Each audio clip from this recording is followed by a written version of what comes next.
Assalamualaikum warahmatullahi wabarakatuh. Perkenalkan, nama saya Muzalifatul Finani dengan NIM 232110028, Prodi Agribisnis kelas C, Universitas Trunojoyo Madura.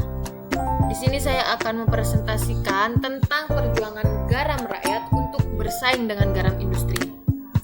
Nah, topik pembahasan di sini yang saya cantumkan ialah pengertian garam, macam-macam garam, manfaat garam, perbedaan garam rakyat dan industri, permasalahannya seperti apa dan solusinya seperti apa.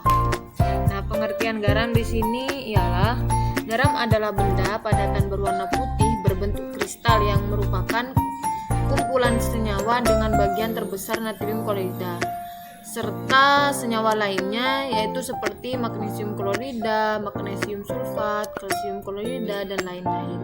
Sedangkan di sini garam itu mempunyai sifat dan atau karakteristik hidrokopis yang berarti mudah menyerap air.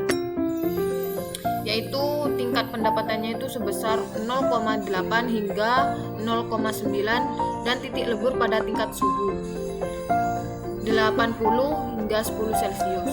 Garam natrium klorida itu untuk keperluan masak dan biasanya diperkaya dengan unsur ion, yaitu biasanya itu digunakan terutama sebagai bumbu penting untuk makanan. Sedangkan macam-macam garam yaitu saya akan langsung menjelaskannya. Seperti di sini nih, garam adalah senyawa ion yang terdiri dari ion positif. Nah, garam yang terhidrolisis dan membentuk ion di sini yaitu ion hidrosida ketika dilarutkan dalam air, karenanya dinamakan garam basah. Nah, garam yang terhidrolisis dan membentuk ion di hidrolisis di air dinamakan sebagai garam basah. Nah, garam netral di sini adalah garam yang bukan garam asam maupun garam basah. Larutan zitrio dan benar, sebuah anionik dan kationik di tengah molekul yang sama, tapi tidak dinamakan sebagai garam. Contohnya adalah garam amino, metabolit, peptida, dan protein. Sebenarnya itu banyak banget jenis-jenis garam, yaitu terutama yaitu garam meja, garam laut, dan lain-lain. Tapi di sini saya tidak menyebutkannya. Nah, larutan garam ini di dalam air, yaitu seperti misalnya itu natrium klorida dalam air adalah larutan elektrolit, yaitu larutan yang mampu menghantarkan arus listrik, seperti air dalam tubuh makhluk hidup yang mengandung larutan garam, misalnya silopsma dan darah. Tapi karena air dalam tubuh ini juga mengandung banyak ion, maka karenanya tidak akan membentuk garam setelah airnya diluapkan. Manfaat garam di sini ada 6, yaitu yang pertama menjaga produksi hormon tiroid. Nah, hormon tiroid itu kekurangan iodium. Ketika kekurangan iodium, maka hormon tiroid bisa menyebabkan pembesaran tiroid. Sedangkan mencegahnya tekanan darah rendah yaitu dengan cara kondisi ini dapat menimbulkan gejala berupa pusing gitu. Mengkonsumsi garam dalam jumlah yang cukup dapat mencegah tekanan darah. Nah, sedangkan memelihara keseimbangan cairan tubuh yaitu dengan mencukupi konsumsi garam setiap harinya, dan akan terhindar dari kekurangan cairan tubuh atau dehidrasi. Untuk merendahkan gejala sitis fibrosis yaitu dengan kadar garam dan air dalam tubuh yaitu akan lebih cepat hilang melalui keringat, yaitu mereka itu membutuhkan lebih banyak asupan air dan garam untuk mencegah dehidrasinya. Dan untuk memelihara fungsi organ tubuh yaitu menggunakan kandungan sodium pada garam berperan dalam menjaga fungsi saraf dan otot tubuh.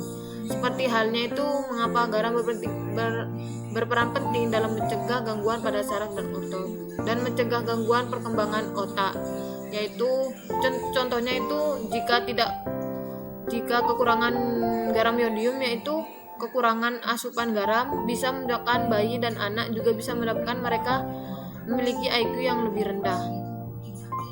Nah, di sini manfaat garam yang saya sudah jelaskan tadi itu akan diperoleh bila dikonsumsi secara tidak berlebihan. Nah, konsumsi garam berlebihan itu justru justru bisa mengganggu keseimbangan cairan tubuh serta meningkatkan tekanan darah dan resiko penyakit jantung. Perbedaan garam rakyat dan industri. Garam rakyat di sini adalah garam yang diolah agar menghasilkan kadar NaCl 99,5% dengan mengandung impurities yang sangat kecil. Sedangkan garam industri yaitu garam yang digunakan untuk kebutuhan farmasi seperti kosmetik, tekstil, dan sebagainya.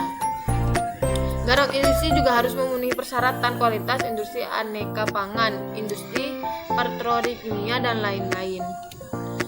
Permasalahannya di sini ialah satu di antaranya, garam rakyat itu adalah kualitas yang tidak memenuhi standar kebutuhan industri. Sedangkan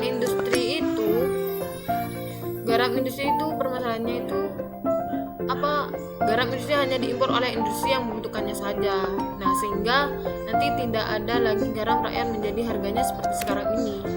Solusinya yaitu untuk teknologi produksi garam rakyat itu dengan konsep multi-stack precipitation yang menggunakan pendekatan teknologi terintegrasi.